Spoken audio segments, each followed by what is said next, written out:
led a group of white Russians into Siberia. At their helm was Mr. Butch.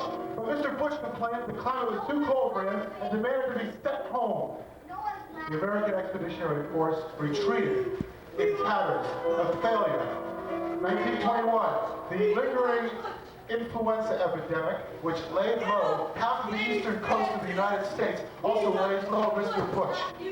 Lenin takes over Soviet Russia and dominates it. 1924, Lenin dies. Mr. Butch gets off his bed of pain and decides to become a foremost advocate of anti-communism. 1929, Stalin exceeds the power. With his 5-year plans, he wrecks the Soviet economy. Mr. Butch lays in his bed of pain, unable to move, unable to do anything to stop the ramping, mustachioed madman who looks like a sinister Lipton teabag logo. 1939, World War II. The Germans sign a treaty with the Russians, a non-aggression pact. Mr. Butch is once again taken to his bed of pain. Eventually, he is interned in a Japanese concentration camp. 1943, the United States and the Soviet Union are allied together in a smash Nazi pact. Mr. Butch is once more off his bed of pain. 1952, the Red Scare. Mr. Butch triumphant. A huge statue is erected in his honor in Rio de Janeiro. 1962, the Cuban Missile Crisis. Mr. Butch is more in the media than ever before with his mating of Marilyn Monroe in all the tabloids. Marilyn Monroe shortly thereafter commits suicide, spurned by Mr. Butch. Khrushchev demands to visit Disneyland, is denied permission. 1964, Khrushchev leaves office. Mr. Butch moves to Worcester, Massachusetts. 1971, Brezhnev takes power. Mr. Butch moves to Kenmore Square in Boston. 1983, Chernenko takes power. Mr. Butch forms Mr. Butch and the Holy Men. 1985, communism is weak. Gorbachev takes office. Mr. Butch dominates more than has ever been known before. His picture is on every newspaper front page and on every t-shirt front. 1987, Comrade Gorbachev's Soviet reforms mean that Mr. Butch is more influential than ever. Mr. Butch puts in his bid for the run for the governorship of Massachusetts. 1988, Mr. Butch loses the Democratic primary to Michael Dukakis, but puts in a showing which newspapers around the country agree was unprecedented for a man of his caliber, running against an opponent who is so strong. 1990, Mr. Butch is here. Mr. Butch is now. Mr. Butch and Lithuania are inseparable. Without one, there cannot be the other. And here he is, Mr. Butch, the goddamn blackest David Bowie there is. Let's give a hand, Mr. Butch.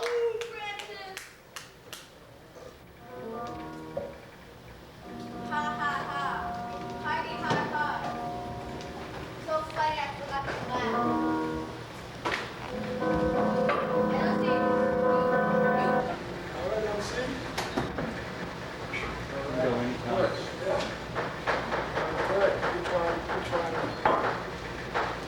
Nice show, Butch. Its brevity was marvelous. Bravo, bravo. It's kind of a weird dancing.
Or maybe you heard of me. Yeah, I'm the wrong hero. I'm the hero of Central Square. I hate everybody, and everybody hates me. I always go where I'm not needed. I'm always in the wrong place at the wrong time because I'm the wrong hero. And you kids, this is what I'm gonna do to you. I'm gonna drop kick you clear across this room if you say but one word. Like that, all right? That's what you're gonna get. So don't you go mess with me because I'm the wrong hero. I'm always in the wrong place at the wrong time. I could have been a failure, but I wasn't bad enough. My girlfriend won't talk to me. You know why? She says she don't want to run around and wear a mask and a dress. I offered to let her wear my mask, but she slapped me in the face and she says she didn't want to have anything more to do with me. Now I got some things I want to get off my mind. Earth Day. Earth Day. Isn't it just like the United States to call it Earth Day and not bother to tell the rest of the world about it? Hippies. Hippies always say, why don't you get rid of all them aerosols so that you can save the ozone layer? Well, hell, it's easy for them to talk. None of them bastards use any deodorant anyway. Just because my funky hair don't hang all the way down to my ass, it don't mean I'm some kind of robot. They're always saying, be real, be real. Well, I want to be artificial because I'm the wrong hero. I'm the hero of Central Square. I hate everybody. Everybody hates me. I used to sell my soul by telling small lies to manipulate people. Now I tell big lies, and I manipulate crowds because I'm the wrong hero. I told Tipper Gore about Prince. I wrote How to Lose Friends and Intimidate People, and I got them to publish it by twisting their arms, and I got a few copies on sale and back, and if you don't buy it, I'll kick your ass, because I'm the wrong hero. I'm the hero of Central Square. Here's something else that's griping me. Twin Peaks. You know what Twin Peaks is? It's the rich and the poor. If you ain't the middle class, you're a failure, you're a loser. You ain't got no right to live. You know what Twin Peaks I like to see? I like to see the Twin Peaks of that there waitress that got beaten up by a bar of soap a couple weeks ago. Them the two Twin Peaks I want to see. Now women get me. Women. You want to know what I think about women? Boom! Kick them in the ass. That's what I say. They say guys ain't kind, they ain't gentle, they ain't thoughtful. They say that they're selfish, they're self-centered, they're oversexed, they're lazy. They only think that their own opinions are right and they don't think anybody else's are. And they boost their egos by keeping women down. And I say to them, you're damn straight that's the way we are. What else do you want us to do? Walk around like some goddamn hippie with hair down to your ass, hair on your legs, hair under your arms, no deodorant? Is that what you want? Is that what you want? Well, then go ahead and go on and get yourself a hippie, man. But as long as you're with me, you're going to act like a woman. You understand? I'm glad I got that off my chest. You know what else I hate? Doctors. Because whenever they get drunk, all they talk about is they stand around and talk about how their brain cells are dying. I don't want to hear about it because I get enough of that on the job. You know what else I hate? Lawyers. You know why? They're a bunch of greedy parasites spouting gobbledygook and trying to take away your mortgage money. Bankers, just a bunch of bloodsuckers. School teachers, they talk to you like you're a child. Employees of a phone company, a bunch of lazy gold breakers. Musicians, they're always late and they think they're God because they know how to strum a lousy guitar. College kids, they never have any money of their own and they never pay any attention to a word you say because they have absolutely no sense at all. Pipe smokers, they're squinty-eyed and treacherous. Insurance salesmen, they all smell like formaldehyde. Yuppies, they come in here and they act like they own the joint. And you want to know something? Every last one of them are lousy tippers. Who the hell needs them? Am I right? And listen, I got some advice for you. Keep an eye on them farmers. Farmers control the food supply. You know what I'm gonna do? I'm gonna plant me some undercover crops. Yeah, I'm gonna plant some potatoes and I'm gonna plant some corn. Them's gonna be my eyes and ears. Keep an eye on them farmers. Now here's something else I can't stand. Tough love. Tough love? What's next? War peace? Stupid smart? Gentle fascism? A bunny slipper grinding in your face until you get tickled to death? Here's another thing I don't get. People who think that corporations ought to be responsible. Let's face it, corruption is a way of life. If corporations were socially responsible, they'd get eaten up quicker in hell by all them sharks out there just waiting to pounce on them. No, I'm going to invest all my money in records by Don Henley, Billy Joel, and Phil Collins because stupid people people buy them. And there's never going to be a shortage of stupid people. And you just remember, you heard it here first. And what's this stuff about Woody Allen being a sex maniac or something? Woody Allen, that guy looks like he's from outer space. You ought to call him Woody Alien. You ever notice all them bleeding hearts out there crying about Vietnam? We don't owe Vietnam nothing. It's good enough that we let them open up their restaurants. They send half the goddamn profits to Saigon. You just know it is. They're out there torturing our boys in them tiger cages with all the money they make, with all the profits they make in them damn Vietnamese restaurants. Don't eat in Vietnamese restaurants. Every time you do, you're driving a punching stick into some poor prisoner of war. You just keep that in mind. And you know what I say we do with the commies? We don't grovel at their feet. We tell them, let go of Lithuania or it's boomski, comrade. You want to know something? Lithuania has all the atomic bomb stockpile of the Soviet Union. I say, let's make Lithuania the head of the Soviet Union. They got all the bombs. But you know, we got enough to worry about here. We got inflation and unemployment. But let me tell you one thing. If there's a depression in this country, I ain't going to starve because I know how to use a gun. God damn it. Now, I ain't prejudiced against nobody. Unless it's a bunch of lousy little kids sitting in the front row. They ain't got no money. What good are they anyway? But I'm gonna hold back. I ain't gonna get them till after the show. You just watch. Now I had a lot of stuff to say about Jewish people. I ain't got nothing against Jewish people as long as they give me all their money. Do you understand? I'm an American. That's all I ever wanted to be. Americans are rich. They're clever. And they invented the atomic bomb. British people with crooked teeth and their convicts like to sit on rooftops. And their country is run by a girl. French people ain't serious. They like Jerry Lewis. They don't care about nothing and they're dirty. And the Russians are bad. They're trying to steal our hamburgers and our Pepsi Cola. And the Japanese. The Japanese say that we're hypocrites. They say we love money and we're crude and we ain't got no culture and we like to have fun at everybody's expense and we like nice things and we like luxury items and we got no sense of shame and we ain't formal and we do things on the spur of the moment. And I say, of course we do. And that's because we live on steaks and beer. We're not rice burners like you over in that diddly squat little island of yours that we should have bombed to hell and God when we had the chance back in 1945. But I'll tell you something, I'm against prejudice. You know why? I know what prejudice is like, because everybody is against me, because I'm the wrong hero. I'm the only one of my kind. I'm a minority of one, and that's as much of a minority as you can get. And I'm going to tell you what they can't do. They can't put me down. I know my rights. They can't arrest me for walking down the street. Just because I live in Central Square doesn't mean I can't walk around in Coolidge Corner. I got my own religion.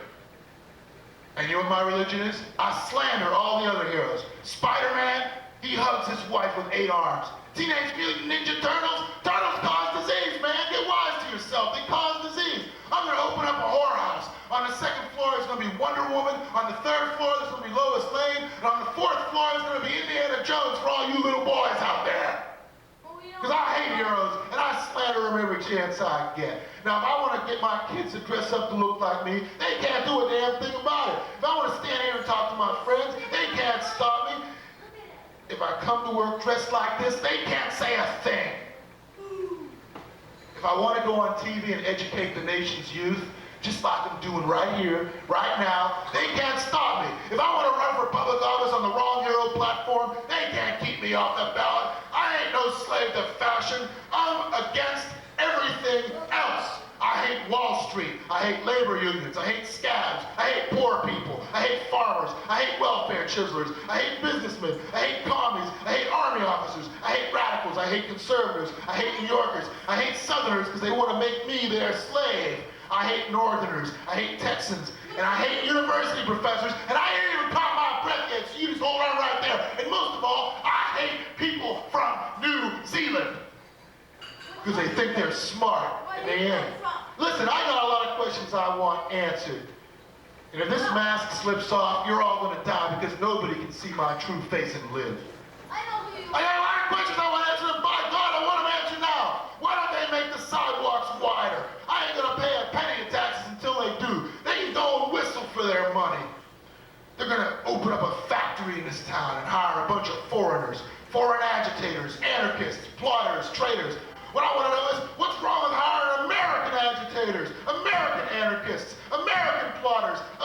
perpetrators. You want to know what I think? Only me and people like me have a right to exist. There's only one way to do something, that's my way. And if you don't watch out, people are going to make a sucker out of you. Cops ought to be more strict with all them drug dealers. Women ought to stick to housework. There's always going to be war. People are just no good. They hate me because I threaten them. I incite them. I persecute them. I ridicule them. I destroy them. I say, take them all out of circulation. The government is corrupt. We're all being cheated. The end is here. There's no middle ground. There is no more time to think. There's a conspiracy against all of you out there. There's a conspiracy against you. There's a conspiracy against me. There's a conspiracy against all of us. I don't believe in beauty. I don't believe in theories. I don't believe in religion. I believe in persecution and betrayal and political conspiracies. I believe in the politics of me because I'm the wrong hero and I'm always in the wrong place at the wrong time. And I know why people hate me. Don't think I don't know why people hate me. I'll tell you why people hate me. I'm cheap. I smell bad. I spit on the sidewalk. I got acne. I drink too much. And when I hear all this anti-hero talk going around, I feel guilty for not speaking up in my own behalf. I'm lazy. I like to beg and tell tall tales. I can't be heard. You can't put me down. I never talk back, but I always do what I want. And if I laugh at any mortal thing, it is that I may not weep. I'm interested in two things and two things alone. Survival. Revenge. How about all you out there? Survival. Revenge. Survival. Revenge. Survival. Revenge. You know, I try to get on with people who hate my guts. You know why? That's so they'll go to trust me and I'll be invited to their houses and then I can really wreak havoc when their backs are turned. I act just like them. I think like them. I like the same things they like. Just on the off chance that they're going to trust me someday. And that's the day when I'm going to give them all a royal screwing. They say I got a lousy attitude. They say I make them sick. They say they don't want their kids around me. You notice how them kids just disappear? That's because their parents took them out of here. That's why, because they don't want their kids hearing this stuff. Now listen, tonight, you know what I'm going to do tonight? Tonight is going to be a typical night for me. I'm going to go dancing over at Beat Town. I'm going to go over and go bowling at the Homerdrome. And maybe I'm going to head on out to the knockout place and drink the Sterno down there they got. Or maybe I'll go to Tubby's Traw and eat their all-you-can-eat special out of a big wooden tub for 98 cents. Or maybe I'll go over and shop for some ammo over at Blam's Guns. And then I'll get into a nice game of poker with my buddies. And if they win, I'll kill them all. Then I'm going to go home and watch television, and I'll go to sleep. Or maybe, if it's too hot to go home, I'll suck a subway token out of the subway slot, and I'll take a train downtown, and I'll sleep in an automatic teller machine booth. I'm going to tell you a story before I go. Somebody said, what do you like to do on Saturday nights, Wrong Hero? Do you like the polka? And I says, yeah, I like the polka. I'll polka your fucking eyes out if you get in my way. Because I'm the wrong hero. I'm the hero of Central Square. I hate everybody, and everybody hates me. I don't like to help people. I like to boss them around and tell them to shut up. Thank you. Stop that clapping. Stop that clapping. I'm bending down because I'm talking to mental midgets. Stop that clapping. I said, stop it. Stop it. I'll tell you who I ought to clap for. This guy, Vinny's going to come up here now. Vinny. Get on up here, Vinny. Take off your mask. Whoever sees my true face cannot live. Oh, you're too afraid to take it off. You'll laugh. Because you're so ugly. Oh yeah? Well, just wait till you get acne. I'm going to put a magic mark on every single one of them, and I'm going to put your names on all the phone booths in town, and all the girls in town are going to know that you're a pimple face. So there. You are that.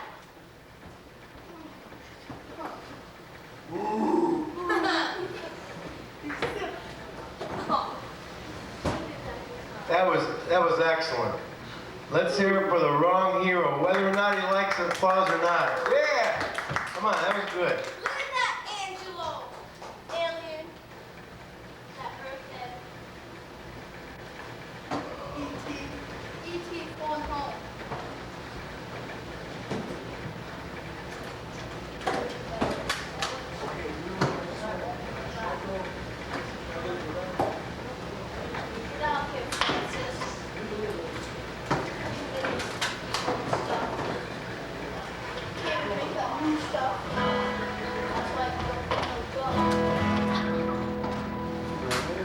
All right, good, thanks. Hey, Butch, could you move that other microphone out of the way? Move it over to the left. Yeah, good. Thank you. My name is Vince DePalma. I'm originally from Cleveland, Ohio. I'm now living in Boston, and they don't have places like this to play in Cleveland, so this is a lot of fun. This is a song I wrote called "The Reason to Be."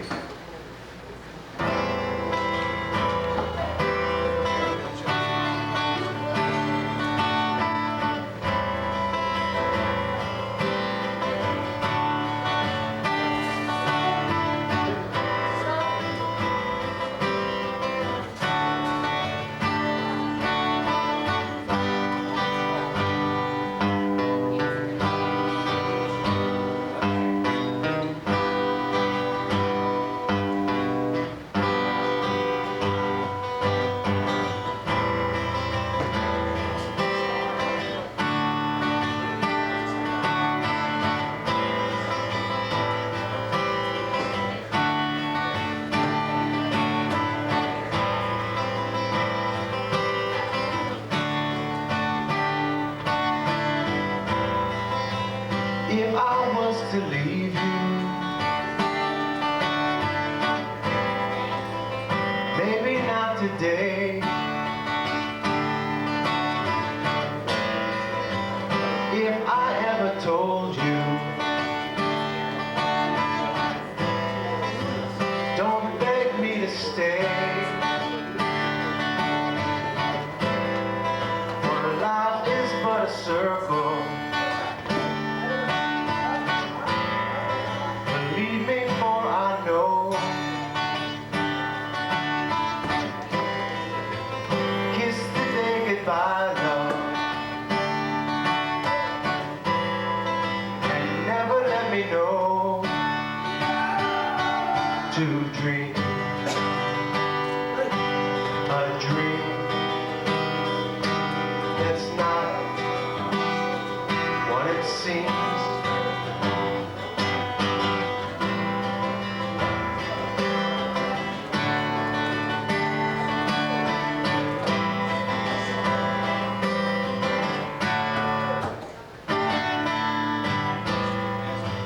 On a misty highway, much too dense to see, I dreamed I saw you, love. Won't you let me be? For life is but a circle. Believe me, for I know, yes I know. Kiss the day goodbye, love, and never let me know to dream a dream. It's not what it seems. You got to show me a reason to be. You got to show me a reason to be. You better show me a reason to be loved by one, and not for the song.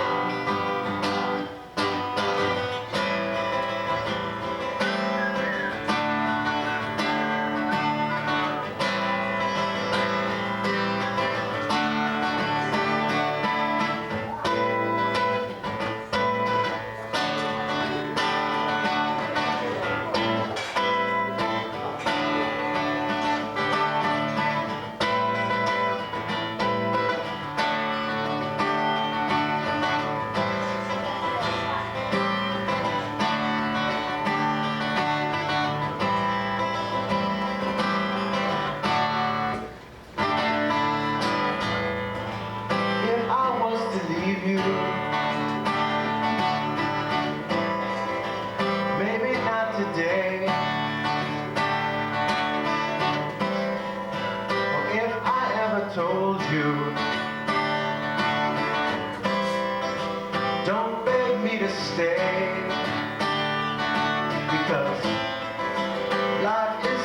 circle.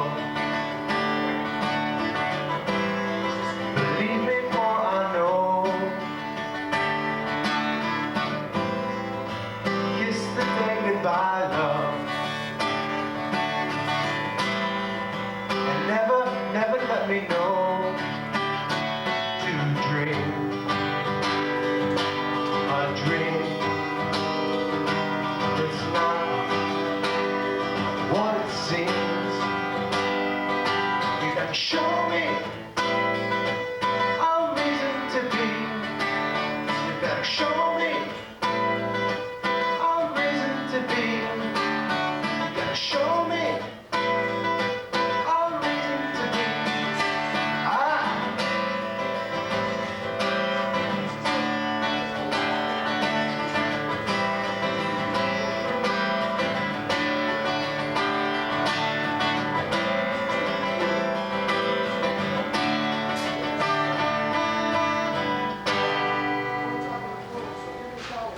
A reason to be, thanks.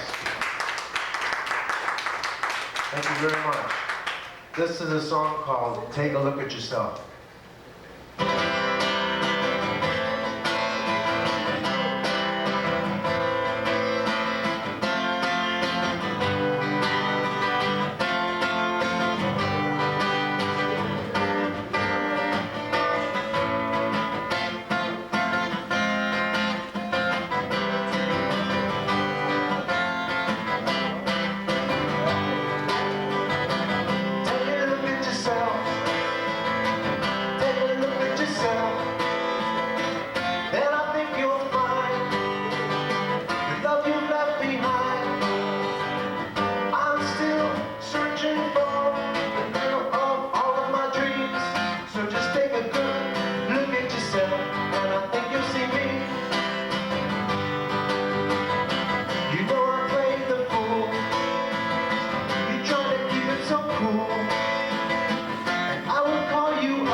This is a song called Live Together.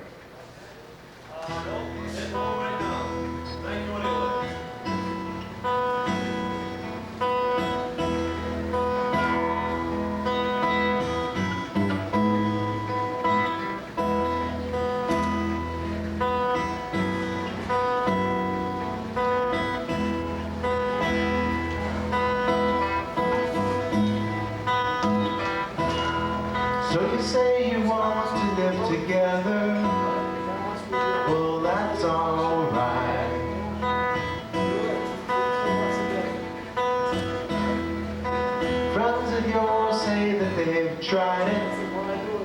it's out of sight.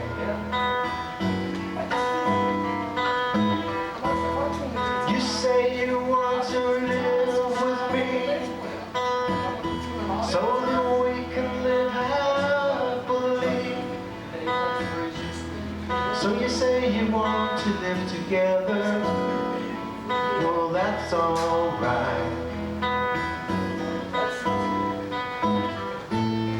If you want to compromise, you know I think we could. It's been a long time.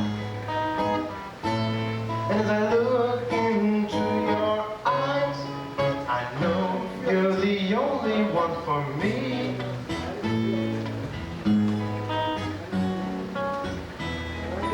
Growing up, it's hard to do, and I know that's true.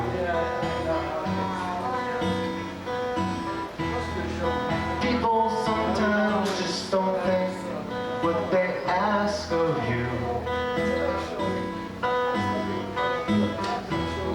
You've got to make up your own mind forever, because in some time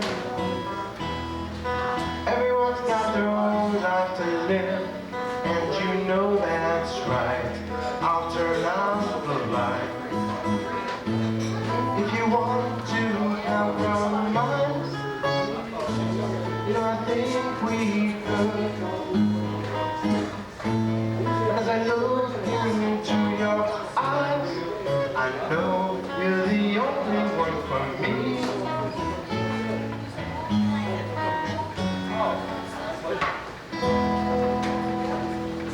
Live together. Thank you. Thank you very much. I'm going to end it up today, because my voice is going to be going on me, with a song called Where Has the Time Gone By?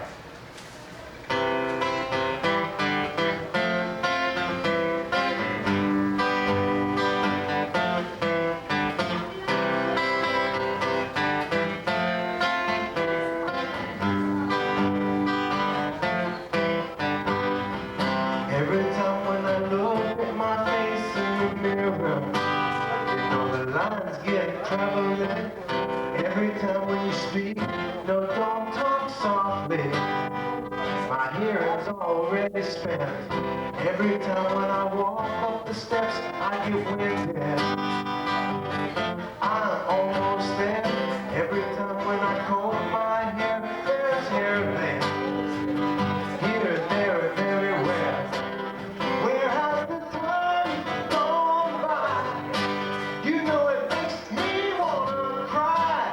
Now that my face don't lie, don't lie. Where has the time gone by? You know it makes me wanna die. Now that my face don't lie, don't lie. Who was it that said, stop and smell the roses? Man, was he right? Days come and go, bye-bye, it's year's end. Don't forget to stop and say goodnight. People, what I say, you know it's not news now. It's all been said, different ways and different tunes, it's expression for the time that we never had. Where has the time gone by? You know it makes me wanna cry. Now that my face don't lie, don't lie. Where has the time gone by? You know it makes me wanna die. Now that my face don't lie, don't lie.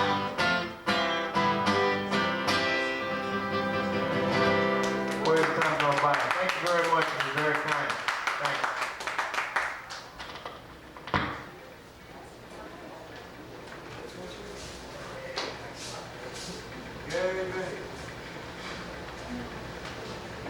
Should I coax still more applause out of you for this wonderful thing?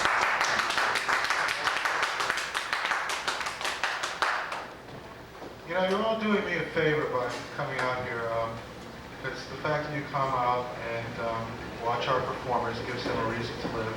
and also enables me to pay them. So I'd like to do you a favor in turn. I would like to save you, what are they charging for movies these days? $6? $7? $8? I remember going to see Tommy in 1975 and it cost $5, which just about broke the bank for me. Actually, it was $74. And, you know, I was 17, and I sat in the third row and smoked a cigarette, even though I wasn't supposed to. There was no smoking in movie theaters. I had to come all the way from Rhode Island up to Boston. I think it was the Pie Alley Theater. Well, you know, Tommy, that was a pretty good movie. The first 30 minutes were great. But, you know, lately, if you go to the movie theaters, all you ever see are films that I would like to give a name to. It's a film genre called violent cop buddy flick. You know the kind, you know, you get Arnold Schwarzenegger and Danny DeVito and you know, make them policemen and they're yin and yang, you know. One of them is violent and unruly and the other one is gentle and meek. You know, and generally the shrimpy guy is the violent psychopath and the big guy is sort of the gentle-hearted fella. Although every once in a while they reverse the formula. Anyway, this is the soundtrack to a movie, and instead of sitting in a movie theater and spending half your mortgage money on a tub of popcorn, which is going to give you arteriosclerosis 20 years down the road, I would like to do a 2-minute violent cop buddy flick soundtrack. And the name of this movie is Violent Cop Buddy Flick. The police are infallible. The police are infallible. Look at all of our brave policemen. Oh no, a gigantic explosion. Look, Jack Nicholson in a cameo appearance. Did you know he got $1.2 million for making that cameo? Hey look, a soft drink logo. Oh, a pretty woman. Both of the cops are going to fight over her, but of course only one of them can have her. Oh look, here's Sean Penn in a cameo appearance. Get the hell out of my face! What are you, some kind of a pussy or something? Oh look, a car chase. The police are infallible. The police are infallible. The police are infallible. And so is the FBI. Well, I hope that saved you the $7. Oh, I have to do a command performance here. You know, every once in a while, people come up to me and they try to give me ideas, you know, to do stuff. There's one guy, he's really drunk, but every once in a while, you know, he gets me stoned, so what can I say? He's really drunk all the time. He said, hey, I have an idea. How about a bohemian ball player? A bohemian ball player. He sits out in the left outfield and he plays bongos and he wears a beret and he's too stoned to catch the fly balls. And he says the sun got in his eye, but it's an overcast day. You know, bohemian ball player. All right. I want to make some old person cry. Are there any old people in the audience? Because, oh great, how's this? A chocolate crucifixion scene. They have chocolate Easter bunnies for Easter. We're having a chocolate crucifixion scene. The crown of thorns can be like little candy beads and stuff. Or better yet, you can have a chocolate tableaus of the entire passion and resurrection of Jesus Christ. Pilate sentencing Jesus to death, and vindictive little schoolchildren can bite off the arm which sentenced Jesus to death. The chocolate resurrection scene, a gigantic chocolate egg which is a cave and it's hollow inside. All there is inside is some jelly myrrh, you know, and some little hollow chocolate robes. And of course, well, you know, Jesus is also solid chocolate except for the little holes in his hands, which are hollow chocolate.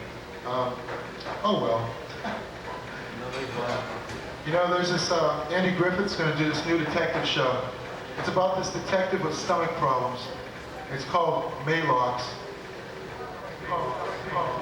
Well, yeah, I try to come up with 2 new jokes a week. That's one of them. Was it worth it? Sure. How long did you think about it? Not very. Okay, here's the other new joke. You ever see those bumper stickers? You can't hug your children with nuclear arms? Yeah. What if you had a prosthetic hand? You see some guy walking around with 2 big missiles, you know, for arms and trying to hug your children? I don't know. I mean, they might be radioactive, but so what? This the thought that counts, you know. All right. Here's Johnny Most reciting all of your favorite nursery rhymes. Hey diddle diddle, the cat and the fiddle comes fiddling and diddling, and hey diddly dilly, now the going. Humpty Dumpty sitting on the wall. Here comes all the king's horses and all the king's men. Oh, this is terrible! Humpty Dumpty just fell off the wall. Oh, this is terrible! Jack Warner's sticking his hand in Humpty Dumpty. This is unbelievable! This is unbelievable! They handed off to Tom Tom, the piper's son. Oh, this is terrible! It's all over! It's all over! Humpty Dumpty fell! Humpty Dumpty had a big fall! It's all over! It's all over! Humpty Dumpty had a big fall! That's more like music, you know. That's manic. Let's get depressive, you know.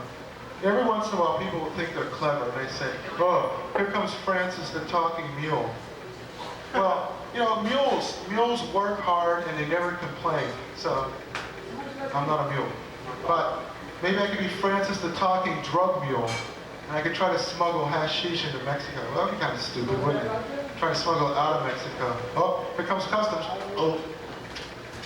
And my eyes the size of a bowling ball. Do you have anything to declare?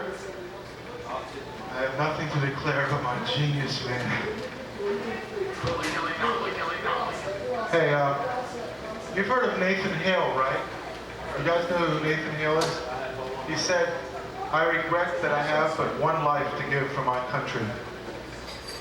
Well, what about Nathan Hale's cat? Did he say, "I regret that I have but 9 lives to give for my country"? You know, I'm a strong proponent of equal access. I think for every action, there ought to be an opposite and equal reaction. I think that even on the molecular level, we can observe this in action. For every molecule which betrays an electron rescues a molecule in turn. So you have all these health food stores opening up. Why not a death food store next door? They sell nothing but like the most harmful products. Red dye #2 in big jars, and you know, hamburger meat, which is hamburger hurter, 80% fat. You add it to your hamburger, it becomes one big sticky mass of fat. And you put it in a frying pan, and your little bit of meat is floating on top of a river of grease. And then you add a little piece of bologna on top of that. And then you put a little piece of cheese on top of that. And then you get a big slotted spoon and you pull out the dripping mass, and you slap it on a piece of white bread. And you go into the death food store and you say, "How much is this going to cost me?" And they say, "Oh, it's free." And then you say, "Why is that?" And they say, "Because the funeral parlor's right next door." Yeah, and then you go into the funeral parlor, and it's not like an ordinary funeral parlor. It's like a funeral parlor where everybody stands around and says, "I'm so glad he's dead. I'll bet he wishes we were all dead like him, too." And then they sit around and they say vindictive things about the dead person. But the dead person isn't really dead. He has a little microphone concealed in his ear, and he can hear everything that everybody is saying. And at the end of the funeral service, he gets up and he says, "Ah, so I'm an old fool, am I? I'm going to cut all of you whippersnappers out of my will!" And then he drops dead. Oh yeah.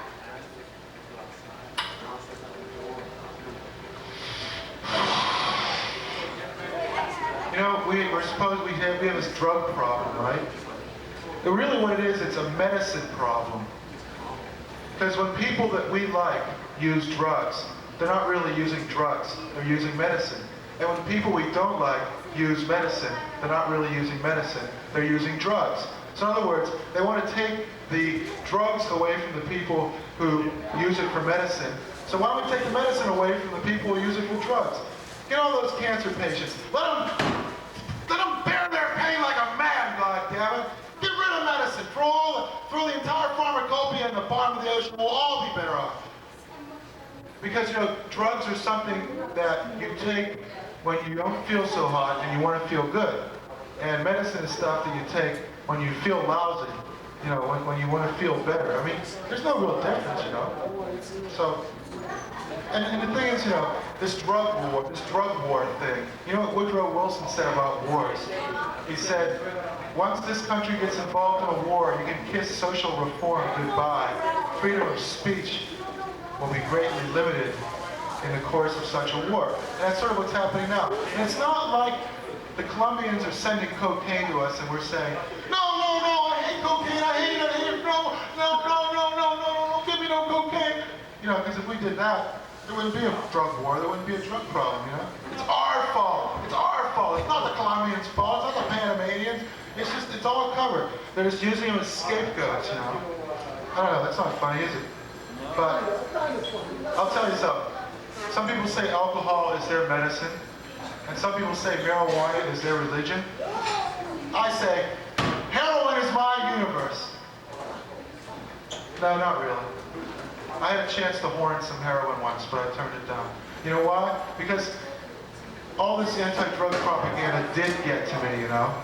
Like, don't even try it once, man. It's that good, you know? I mean, you couldn't possibly make it more attractive than to say something like that. So with my sort of negative way of thinking, there must be a reason that they don't want us to use heroin. It's because if they forbid it, that means we'll want to do it, and if we do it, we'll be too strung out and lazy and scratching ourselves all the time to want to do anything else, which is fine. It's the ultimate consumeristic drug, because everything is subsumed into it. Well, I had a bunch of other stuff to do, but I'm tired and lazy.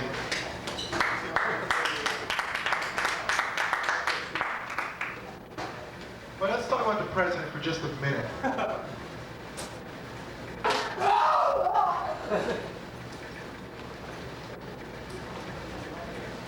George, eat your broccoli. No, I will not eat broccoli. I will not eat kimchi. I will not eat boiled cabbage.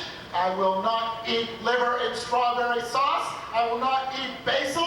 I will not watch Basil Rathbone movies. I will not eat sage. I will not show any sagacity in any of my domestic policies. I will not eat rosemary, and you wouldn't eat her either if you saw her. And Ted Kennedy's out there saying, don't use penicillin. Millions of microorganisms die every time you take penicillin. Don't use penicillin. What, the Chinese are killing people? So what? They're our friends. Don't use penicillin. Because one American microorganism is worth 10 million Chinese. So don't use penicillin. And George is sitting there, well, I won't eat broccoli, but I'll eat pork rinds. They're my little brown ones. And he's sitting there watching the Super Bowl, and Danny Quayle comes in the room and says, when are they going to have the Bat Bowl? Oh boy, you're supposed to end on a laugh. Anyway, it doesn't matter now. I think what does matter is our featured performer. He's come all the way here from, gosh, where was it, Bill? Brookline? Hartford? Hartford? Hartford? Harvard Square. Harvard Square. Oh, okay. Harvard Square, beautiful, also known as Baby Town, you know. Because the whole purpose of going to Harvard Square is to stuff your face with goodies all day long. Ice cream, little M&Ms floating on the top of them. Big, huge sandwiches, all sorts of greasy vegetarian delights. Deep fried pocket sandwiches. Well, anyway, now we're in Central Square, slightly more austere venue. And it's my pleasure to introduce a man who has performed here before, and he's wonderful. And his name is Bill White. Let's give him a hand.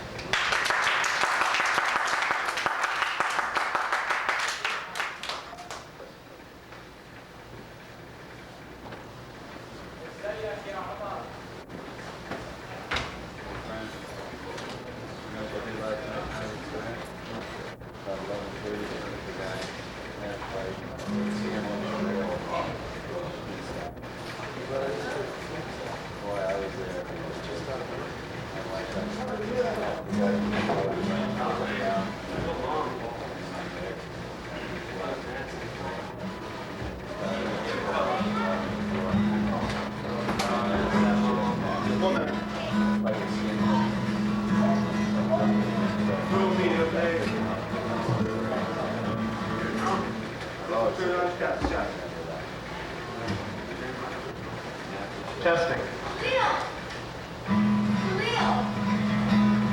Throw me a blanket.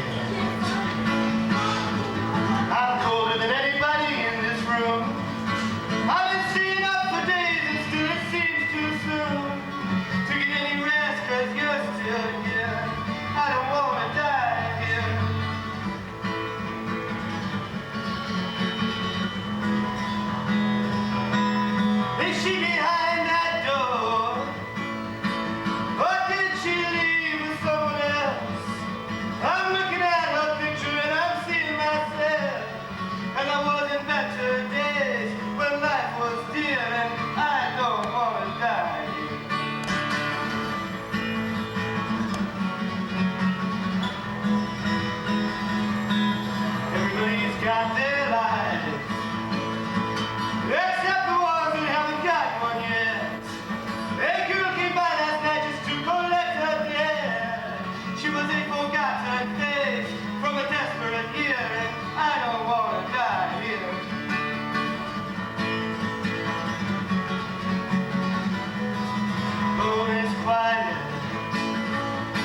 I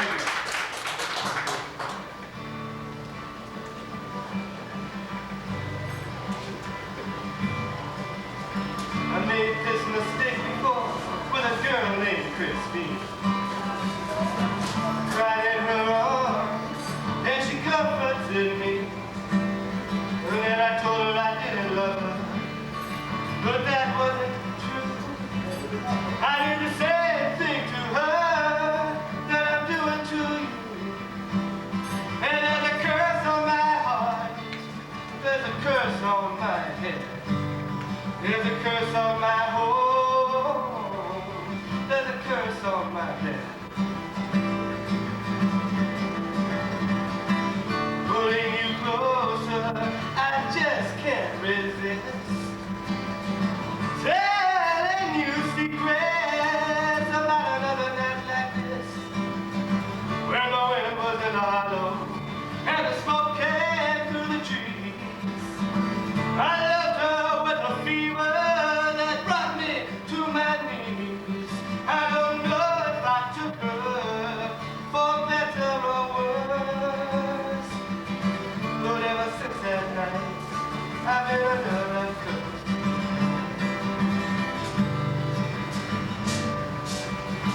Every time I drive across the Golden Gate Bridge, I want to throw myself off and forget what I did. And then I see you in the clouds, you're like an angel in the breeze. And I know that love is truer than the words that we can never read. And I'll meet you in the garden, unless the devil finds me first. Puts me back beneath the wheel. Well, hearts not pierced with spokes of steel. They'll give you a wound that could never heal. There's a light in the sky that can't be real, and a curse that's hanging off me like a ball and chain. It stops me every time I try to say the things I have to say. There's a curse on my head, there's a curse on my home, there's a curse on my bed, there's a curse on everyone that's there on and on. And I don't know if I took her for better or worse, but ever since that night, I've been under a curse. I'm under a curse.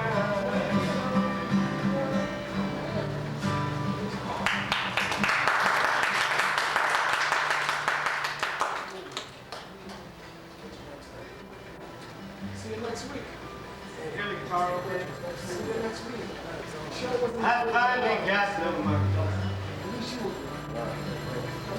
to send you away. Tell your friends too. Maybe it's time that you went back to the United States. I hear the weather is warmer now, the river don't rise as high. I got a picture of us when we lived back then. Pictures don't lie. Pictures don't lie. I know it hasn't been easy living on the borderline. I got nothing that you can call yours. You got nothing that I can call mine. Maybe you never should have followed me into that dusky sky. Come on, Butch. But I got a picture of us back when we were there. And pictures don't lie. Pictures don't lie. I know I've played it every 5 minutes or so. Make up your mind and tell me where you want to go. Then come over with me into that photo booth. Before we say our last goodbye. And when you think of me, just look at Pictures don't lie. Pictures don't lie. Pictures don't lie. Pictures don't lie. Pictures don't lie.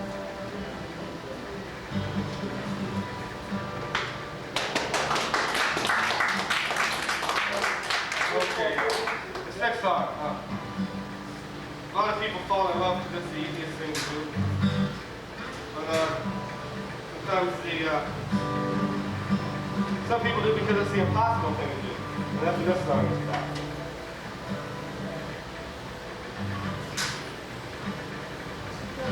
She was the Rose of Sharon from Paradise Lost in the city of the seven hills near the place of the cross. I was doing a show in Miami in the theater of divine comedy. She told me about Jesus, I told her about the rain. She told me about the jungle where her brothers were slain by a man who invented a hand and disappeared so mysteriously. Was she a child or an angel? Did we go too far? Did I snap at the beat? Or did I follow a star to a hole in the wall with a long arm of the law cannot breathe? In Atlantic City, by the cold gray sea, I hear a voice crying, Daddy, and I always think it's for me. But it's only the silence and the Milky Way, that's all.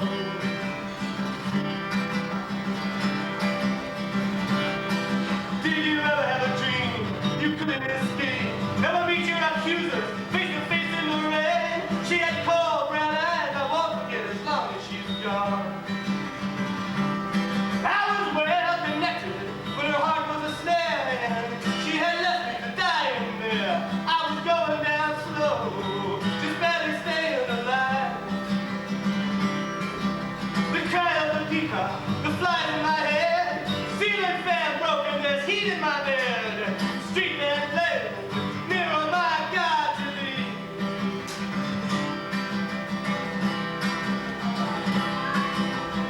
And a Caribbean wind still blows from Nassau to Mexico, fanning the flames in the furnace of desire.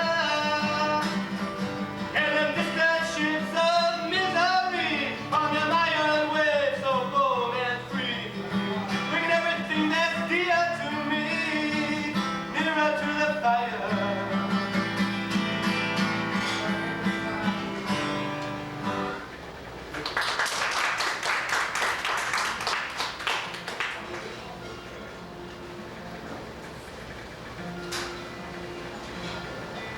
I know that you expected to be killed and resurrected, but on this street everybody's on foot.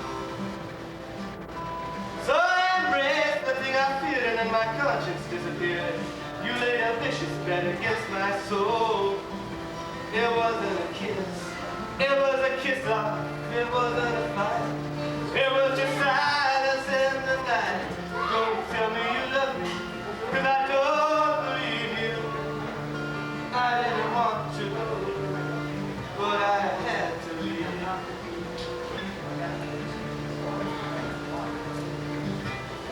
You spoke so delicate and softly, my heart broke and fell off me. I stumbled down the mountains to the street. And my dear stood around and bowed as you tore apart the crowd, like the wolves that were howling at your feet. It wasn't a kiss, it was a kiss out. It wasn't a fight, it was just a silence in the night. Don't tell me you love me, 'cause I don't believe you. I didn't want to, but I had to leave.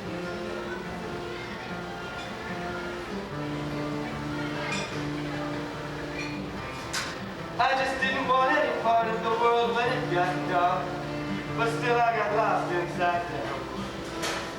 So I just sat down and cried like a prince without his bride. Then the ladder of your hair started to burn.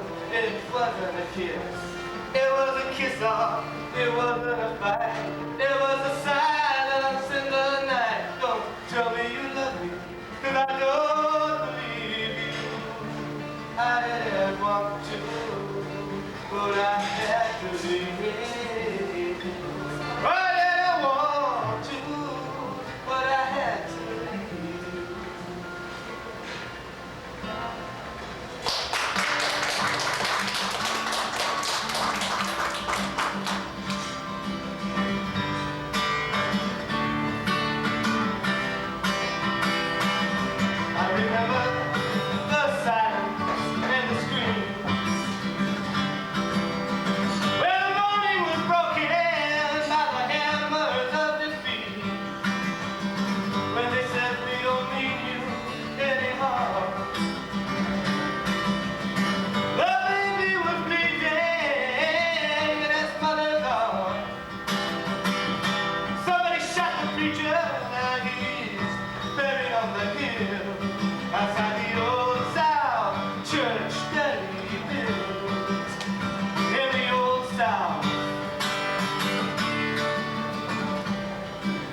the things they did.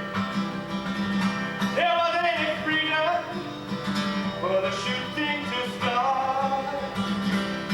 Outside the old South Church shafted door. In the old South. In the old South Church, there were kids. With blood and hope and love and fear and longing on our lips. But it was nothing but a hiding place in that old South Church kept us safe. In the old South, in the old South. I remember when we stepped into the night. We laid down our guns and said, all right, we're ready to fight. We took a beating, some of us got killed. But that old South Church is still sitting on the hill in the old South. In the old South, in the old South, the old South Church.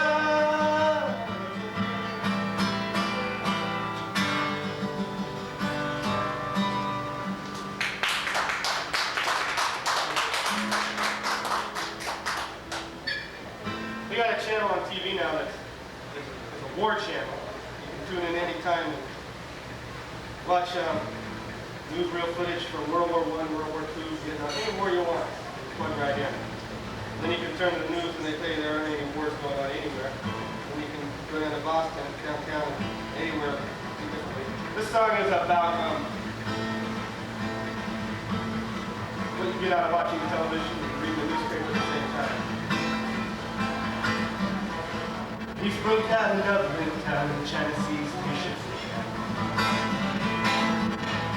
Nobody on them has left the boat since peace broke out on the Japanese coast. Peace broke out. Peace broke out in Marrakesh. A kid got strangled in a soccer net. They brutally died on the rifle range when peace broke out of a 32 gauge. Peace broke out. Peace broke out.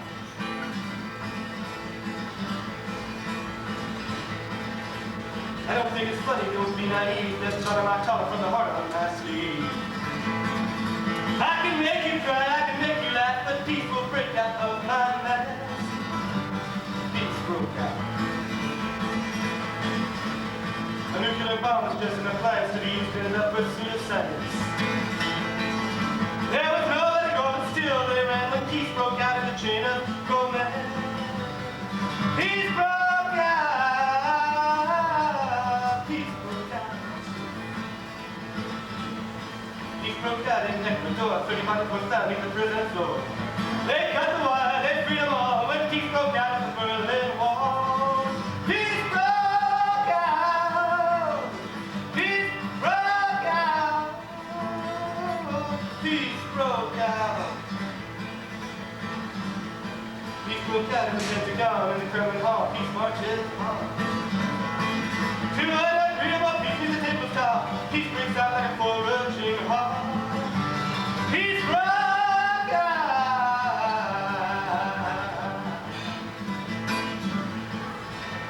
Man against woman, woman against man. Peace breaks out in the palm of his hand. Peace breaks out and they load up their round. If you really want peace, put your weapons down. Weapons down. Put your weapons down. Weapons down.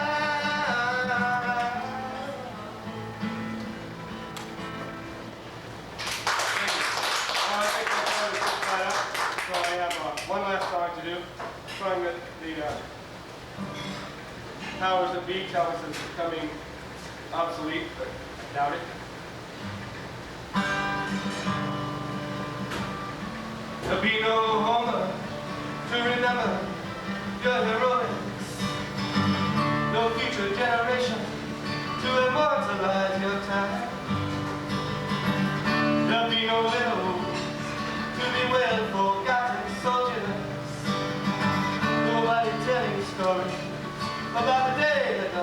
died.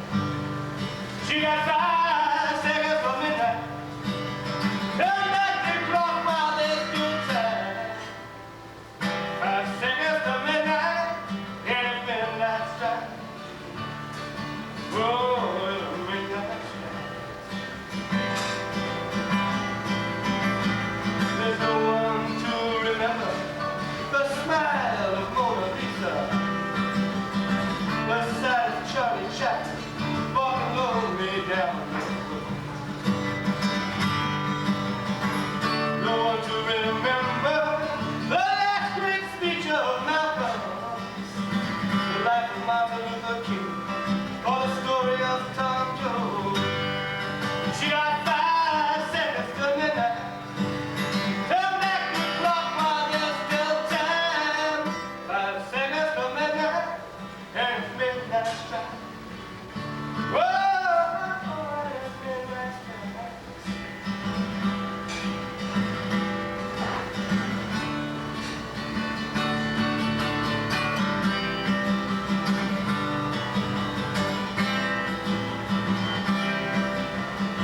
There'll be no boxcars to take you to the mountains.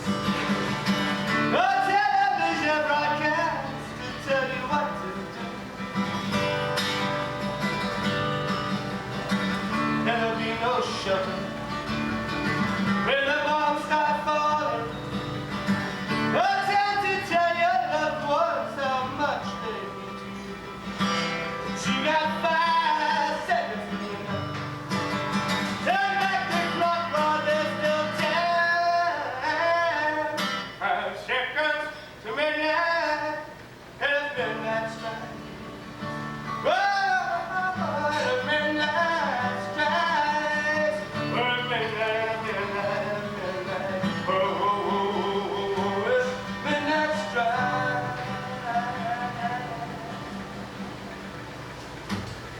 Thank you.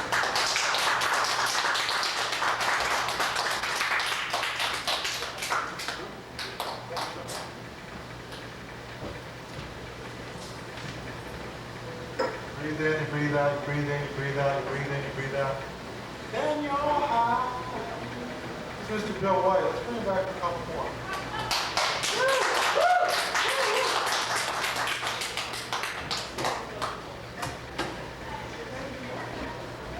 Okay, what do you want? Love or politics? Both. This song was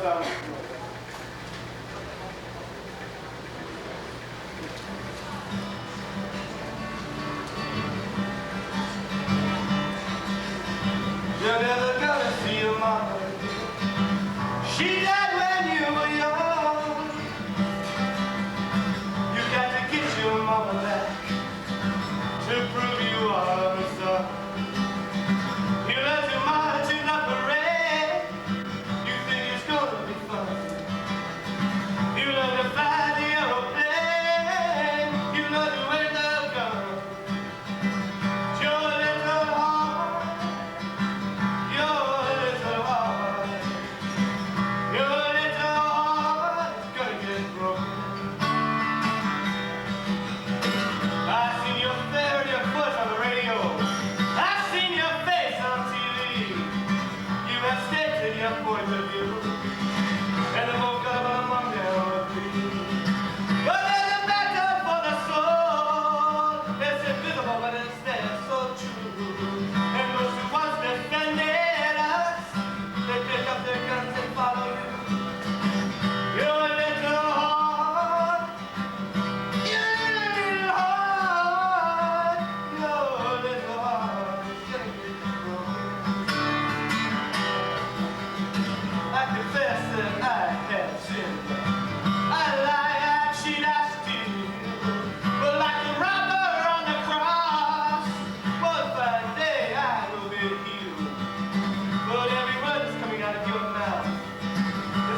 version I'll finish on.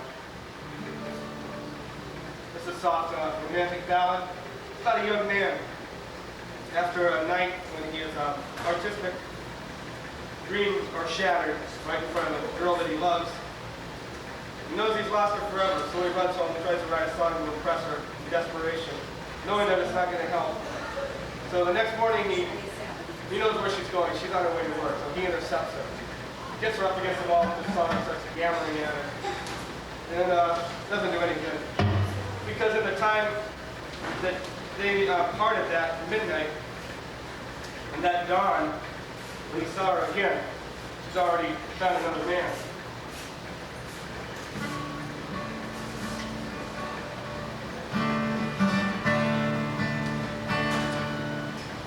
There's a cold wind on the lake this morning. Cold wind on the lake this morning. Cold wind on the lake. How will I understand? I can never give you the things I promised. Now you're just another person laughing in my face. Go on and hurt me, honey. I won't stand in your way. There's a new light on your face this morning. A new light on your face this morning. A new light on your face. How you have changed to me. Do you really think he's gonna take you with him? Will he make all your dreams come true? I know I'm acting kind of crazy, but I'm still in love with you.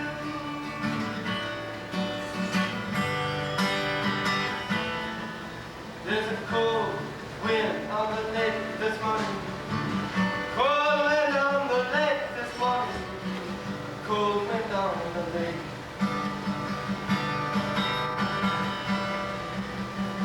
How will I understand? There's a cold wind on the lake this morning. There's a cold wind on the lake this morning. There's a cold wind on the lake. How will I understand?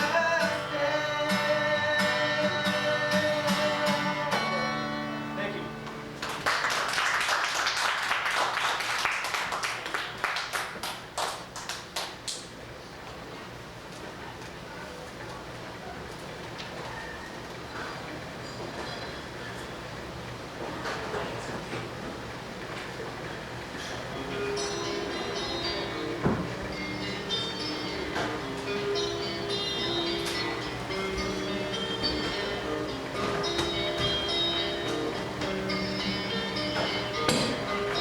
That was Bill White.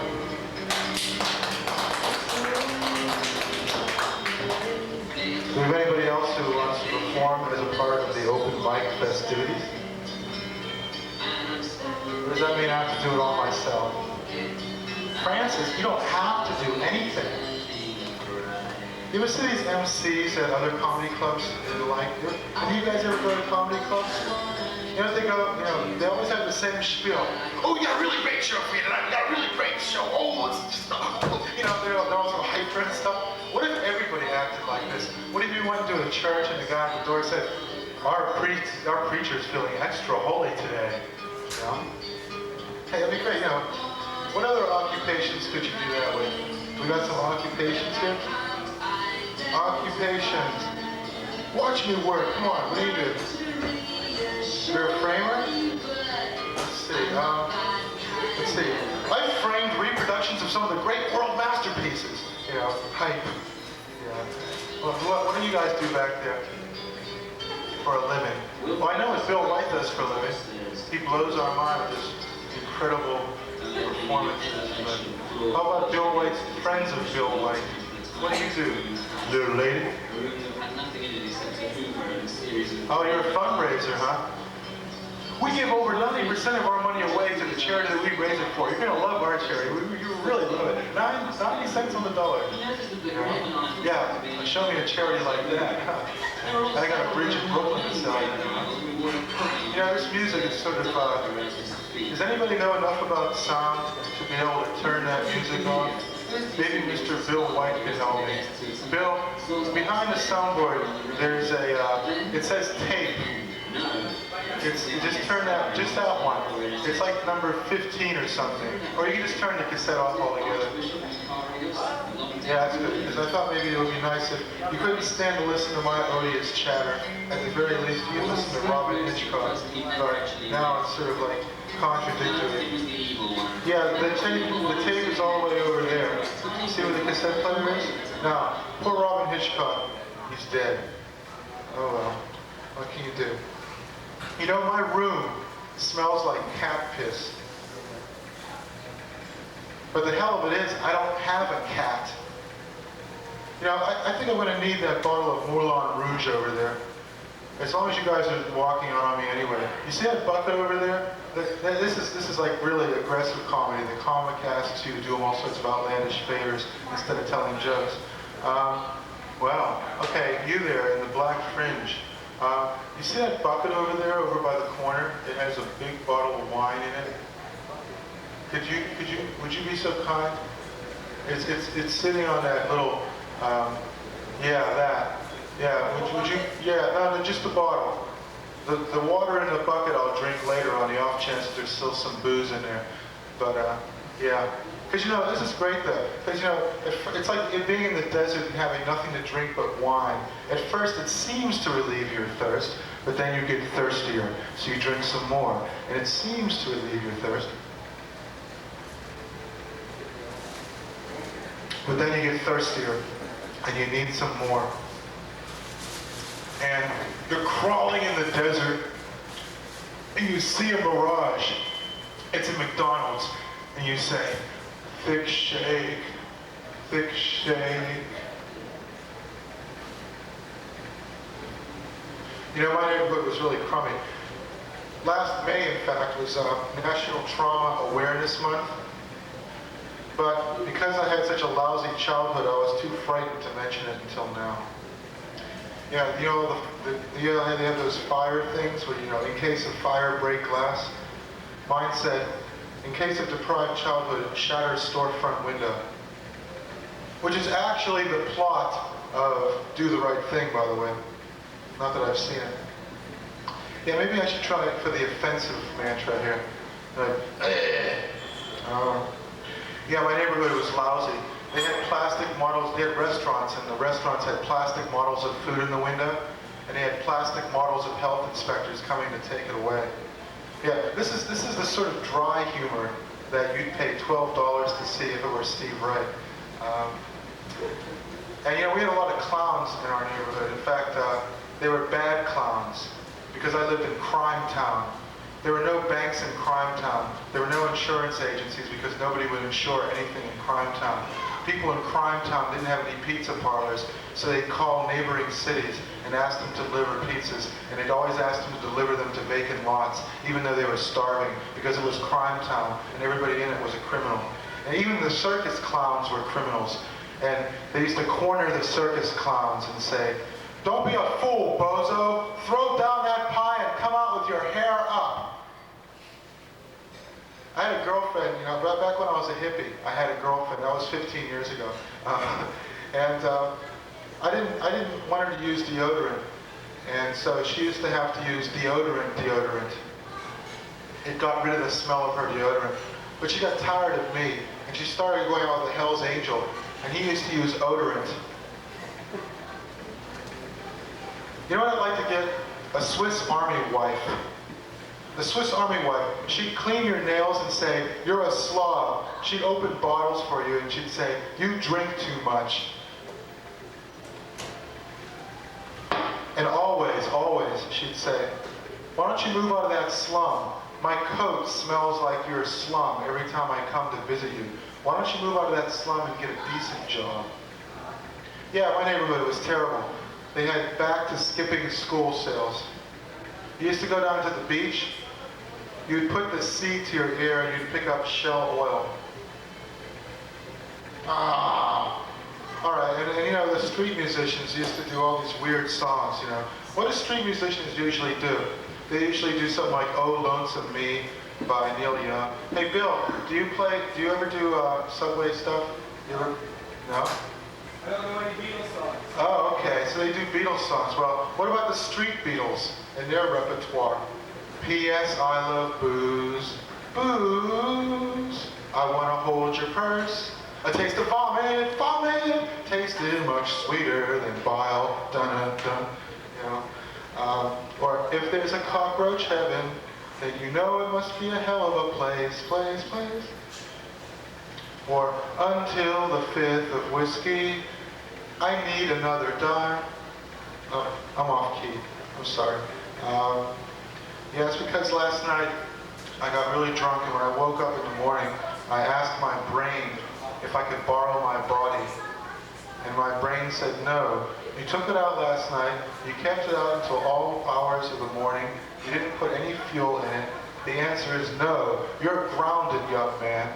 That's why I woke up at 1 minute to noon. I went to MIT. I was looking for the physics department, and there was a little map, and it said, you are somewhere between here and here. You ever been to that Korean restaurant on Pearl Street? I'm not going to name it. I don't want to get a bunch of angry Kuomintang on my tail. Well, I walked in there for the lunch special. I ordered the soup. I looked at it. I noticed there was something wrong with it. I said, waiter, there's a flea in my dog's soup. And the trouble with Korean food is 1 hour after you eat it, it comes back up the 38th parallel. You know, these are terrible jokes. I should have told these back in 1952, if I had been alive then. But I don't think it would have gone over even as well. I went into Radio Shack, and you know, when you go into Radio Shack to buy stuff, they're always busy. They're always busy doing something else, you know, playing with that little computer.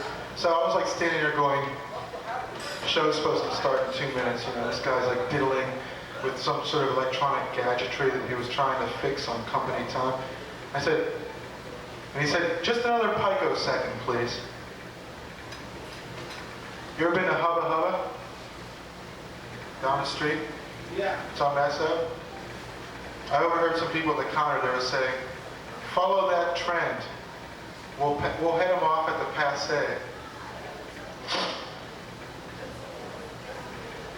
You ever hear of a piano playing elephant? I saw a piano playing elephant once, but he used to refuse to play the white keys.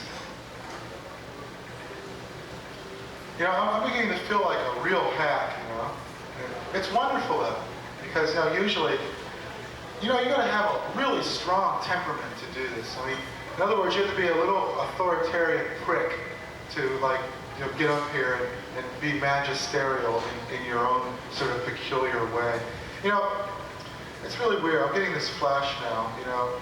It's like, if you're sort of in a subdominant position, then you're expected to gravitate towards certain occupations, you know. Like, if you're a pockmarked Hispanic, then you're a parking lot attendant. And if you're a 6'7" tall black guy, basketball, you know? It's like human beings are so diversified and variegated, not to compare them to dogs to any extent, but you know, dogs are all the same breed, and yet they vary in size from Chihuahuas to St. Bernards. And humans are the same way, you know? You get your 4-foot tall Ubangis with poisonous spears, and you get your 5'8" tall Lebanese people standing in the doorway, sort of carefully scrutinizing what I'm doing. And What are you doing? what am I doing? Well, I don't know. I think I'm just sort of rapping, man, you know. And then you get, you know, you get your hydrocephalus, and you get your encephalus, and you get your pituitary giants. And you know, you get paid in the proportion of your freakishness. If you're a freak, you can make a lot of money or a little bit of money. If you're normal, you're sort of just stuck in the middle somewhere. Like if you can play guitar as well as our friend Bill White here, you're going to be a millionaire. If, on the other hand, you have the hand-eye coordination of a snail, then you're going to be stuck in middle management for the rest of your life. Well, it's true, you know. It's a pity. So, you know, just what the world doesn't need, an unfunny comedian. In fact, a comedian who deliberately tries to make people cry, you know. How come we don't have that, you know? Well, I mean, we do have people who sort of, you know, make you laugh in a sort of nervous fashion, you know. They tell the kind of jokes that make you sort of feel really shitty. Blues comedians, in other words, you know, like, you know, one time I was in Pennsylvania, I was at this flea market, and I saw this record. It was Andy Griffith, you know, and he was like, there's, you know, the theme to the Andy of Mayberry show? There's actually lyrics to that. And this album had the lyrics to the Andy of Mayberry show. But that wasn't what interested me. It cost too much. They wanted $10 for it, so I didn't buy it. But on the back of the record, they had other albums by Andy Griffith. And one of them was Andy Griffith Screams and Hollers the Blues. My God, you know, I would really give up one of my fingers to have that record. What would it be like, you know? Well, I'm mad at Floyd the barber, 'cause he knocked my girlfriend up. You know, the sort of domestic tragedies of Andy of Mayberry. You know, Aunt Bee's pies taste like garbage. I can't get a decent shave. Barney Fife, the deputy, acts like he's a lazy slave. Oh, I'm mad at Floyd the barber, 'cause he knocked my girlfriend up. You know, like that. So there we go. Blues comedy. Well, you know, I died. And I went to hell. Every time you get on stage. And there's no more wine. And the devil was in a barber shop. He was sitting in a barber chair, and he said, just trim it a little bit around the horns, Tony. And I was standing there and I was looking at him. And he said, what the hell are you looking at? He had a jukebox. And I went over to look at it. It had all these great songs on it. I said, wow, where'd you get this jukebox? And he says, you fool. Don't you know the devil has all the best tunes? Bill, before you go, I should pay you. Yeah. All right. I'll just say, Steve, I tried to be somewhere. a likely story. Here you go, 9 smackers. Okay, thanks, man. Hey, thank you, man. That was a great set. Thanks a lot. Well, oh no, now the last person is left. Oh my God, well, I'll tell you what, I'll play to the penguin sitting in back.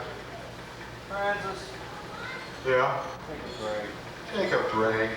Give it a rest. All right, I think I will. I'm trying to do too much here. Yeah. Whoops. Who do you think you are? Superman? Relax. Invulnerable Kryptonian on board.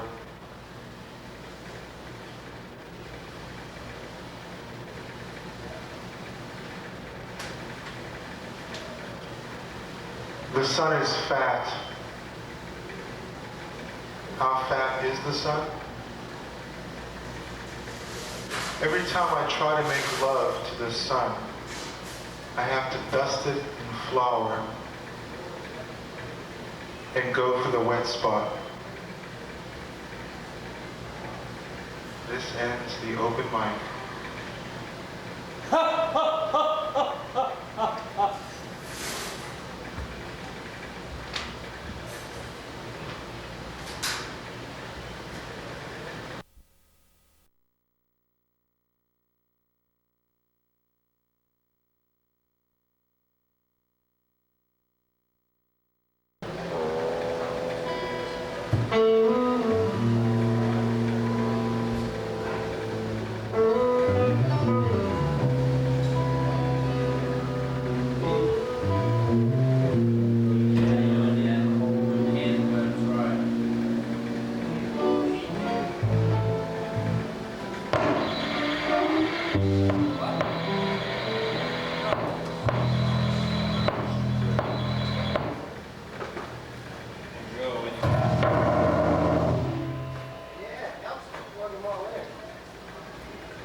Try to keep it down the stage. I told Terry, don't like his drums. We don't like his drums. Michael, we don't like his drums. He has to come down to this level. Here. We like his drums. When they put him through this, blow him out. You gotta come to that level. So that he's balanced. How are we doing sound-wise, sir?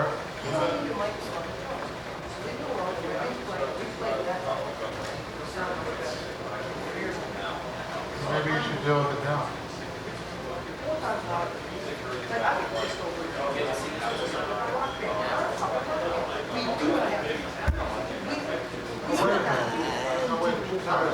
We're running. I don't want the drums like anymore. I want all of them straight out of the room and we'll all come down to that level. Don't worry about people at the door. All right, so you want me to go to the It's a wonderful world of music. The wide, wonderful world of the music industry. I just want to take my equipment. I'm not going to do that. Hey, you know, I'll go from here and go from I'm not telling you guys anything new, but the kind of people who are attracted to the musical industry are not Mother Teresa. More like, as our fine drug czar William Bennett says, more like Dirty Harry. Say, Blues, can you turn up the vocal mic for me? I'm not sure what this is. That's a 2-1. This is one? Test. Huh? Yeah.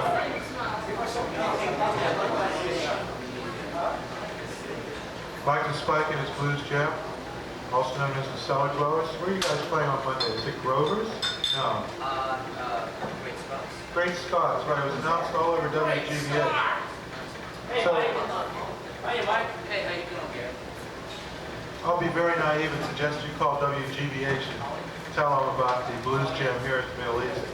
It wouldn't be modest of me to do it myself, but anytime you fellas have the inclination to get on the horn and call in GBH, say, hey, they got this Blues Jam over at the Middle East every Saturday afternoon. It's been running here for months on end. I'm going to try to do a song. Just kind of embarrassing, actually. I haven't played this song in months. Haven't felt like it in months either. Maybe I'll do the instrumental first and then I'll sing the words if I feel up to it.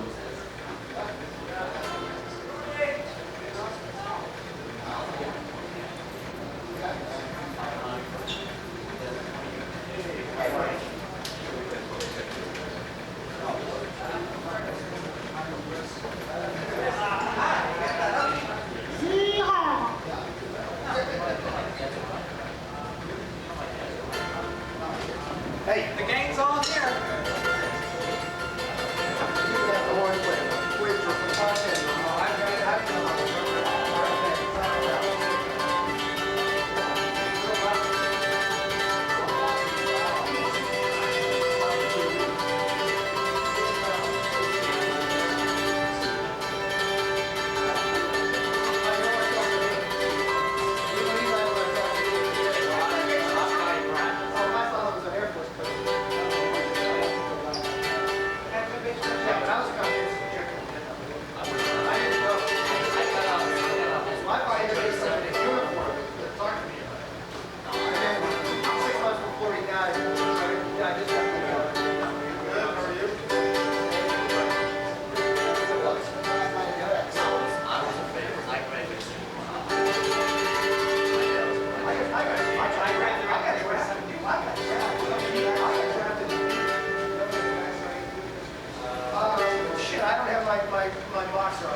I don't remember how you broke my heart.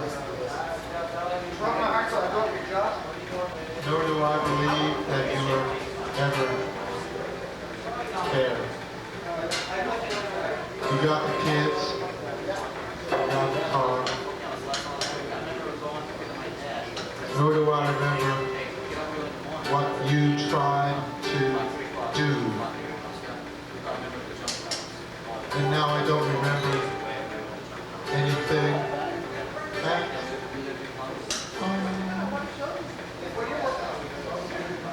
And now I don't remember anything at all.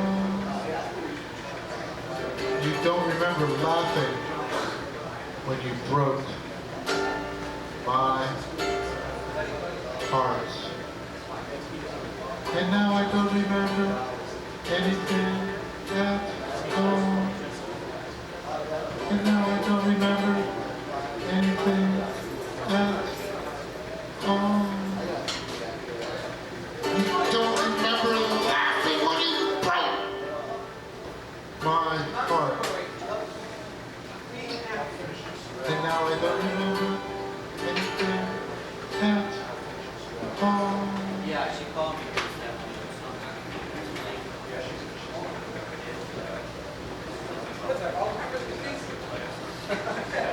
Alzheimer's disease.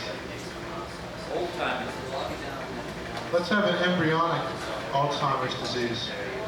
You forget to kick I when don't you're in know the if womb. that's it. No, I don't know if that's not, I don't know Why if that's what? Terry, tell me something.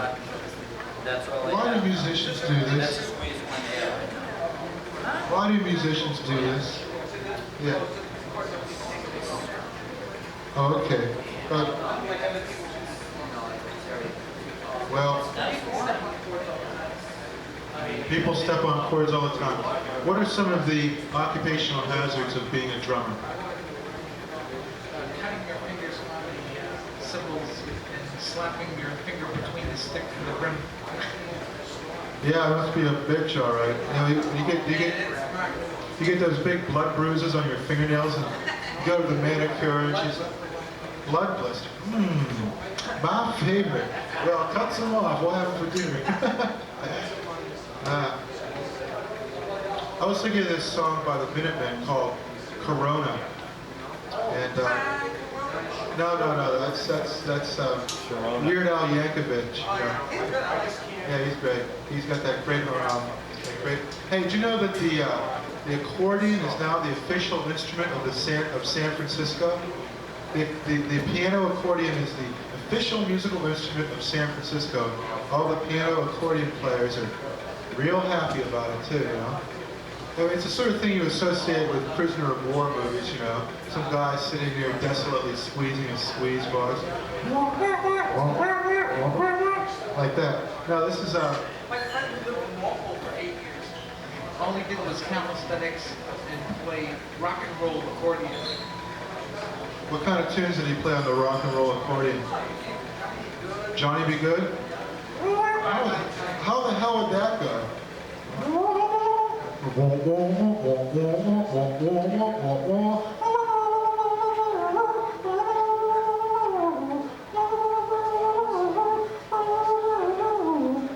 Yeah, I like that. Well, this is a song that goes to the tune of the Minutemen playing Corona, but it's called Toyota. Yeah. Porsches, here we go. Porsches on Sunset Strip, but I felt like a drip, 'cause I only had a Toyota, $10,000. Hollywood with all the stars, $60,000 cars, but I only had a Toyota, $10,000. Riding down Hollywood Boulevard trying to pick up the whores. None of them would get in the front seat of my car. Beverly Hills cops came and chased me off the Sunset Strip. So I parked on the beach, Venice Beach, waited for the tide to come in. Down, down, down, down, down, down, down, down, down, doom, doom.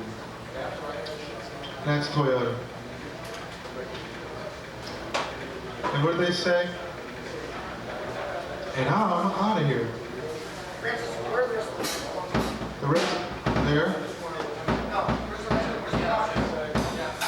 Box.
Yeah, being married, you know? It's like working in a bank all the fucking time. You gotta smell good, you gotta come on time, and there's a substantial penalty for early withdrawal. Marriage. Marriage. When you get married, your whole life changes. You can't sleep late on Saturday mornings anymore because she wants to go to every goddamn flea market in town. You're still chiseling the cement out of your eyes with a cold chisel. She's saying, let's go out to this stupid flea market 100 miles away and buy some useless, cheap garbage to decorate our home, stuff we're going to throw out or leave to our grandchildren, and they're going to throw it out for us and save us the trouble. Marriage. Marriage. If you don't empty the garbage, it's a microbe army just waiting to take over the kitchen. She sees those little germs. They have your name on them. Marriage. You go to the movie theater. She wants to stay for the closing credits. She wants to see who the gaffer was, who was the best boy. You're just anxious to get out of that goddamn parking lot so some maniac who is trying to run a yellow light doesn't cut your throat in order to do it. Marriage. Marriage. You can't go around with green underwear anymore. Your wife will divorce you. If you piss your underwear and the cheap blues on with blue jeans, stains of green, you're headed for divorce city. Marriage. Marriage. You go to the supermarket. She has monogram towels with her initials on it because she's in there every way a day looking for bargains. Marriage. Marriage. You can't leave a wet towel on the bed. Hiroshima. Auschwitz. A wet towel on the bed. Marriage. Marriage. She spends $20 worth of water to recycle 30 cents worth of deposit bottles. She's so afraid of bouncing a check she doesn't pay any of the bills. Goons and pinstripes are beating your door down. Marriage. Marriage. You can't leave the cupboard of the kitchen cupboard open because all those little cans of chocolate pudding are screaming at her. Forget your diet. Eat me. That's marriage. You come home, you want a steak. She says, no. We're having English muffins with pizza sauce on them and low-fat mozzarella. We're not having a steak. That's marriage. And when you have a baby, your aggravations don't increase arithmetically, they increase exponentially. Because that's marriage. You get this little scheming, beady-eyed little bully, a yelling ball of protoplasm. Feed me. I'm wet. Pay attention to my screaming face. That's marriage. And God forbid that law should land on the baby's son. All of a sudden, you're in the hospital with babies on life support. The doctor's talking in hushed tones to the nurse and saying, how did this incredible tragedy take place? I've never seen a case like it in all my years of medical practice. A fly landed on the baby's mouth.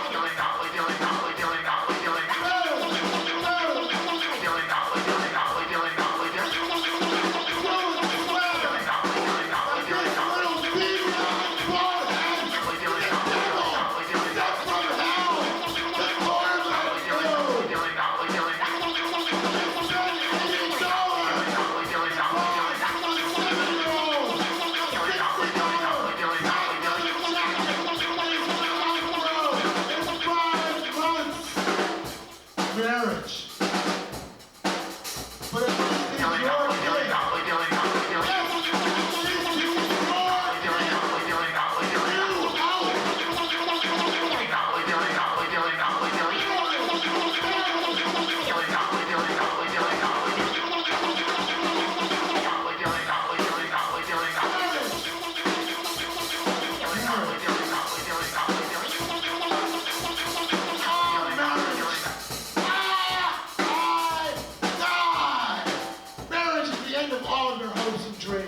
marriage is the sucking black hole of domesticity. Marriage! Marriage! Marriage!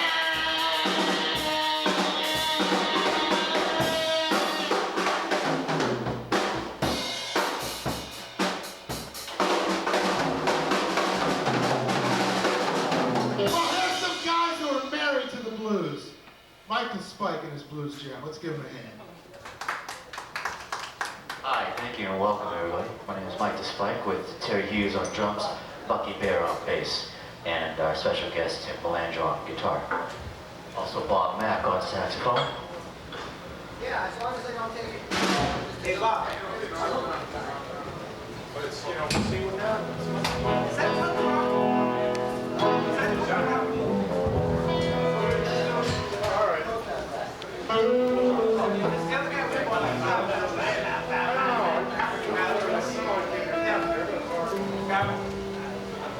We'll run that one right over, right? well, I was doing it. What minutes are going on? I've never played with a protest practice. Right now we'd like to do something by Mr. Robert Johnson and call up here Bumblebee Slim to get him up so he can get back on the work. First guest, first jammer, Mr. Bumblebee Slim.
Slim. Since the Sonny Boy and Robert Johnson along the way, please give it on up for Mr. Bumblebee Slim one more time.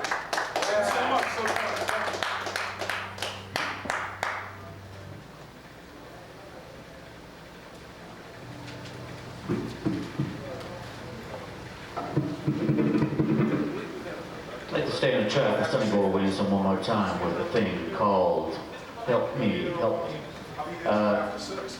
We're going to be here right till 6 o'clock. We got plenty of time for jam. This looks like some folks took advantage of this very nice day out here in Boston to take a little bit of sun bath, but I'm sure they'll be showing up here shortly. Once again, we're just going to play out a little bit. If you're a singer or a songwriter and all that, please, you bet, please just let us know if you're a jammer or a singer, and we'll certainly play on out for you one more time. One more time by something else by Sonny Boy Williamson called Help Me.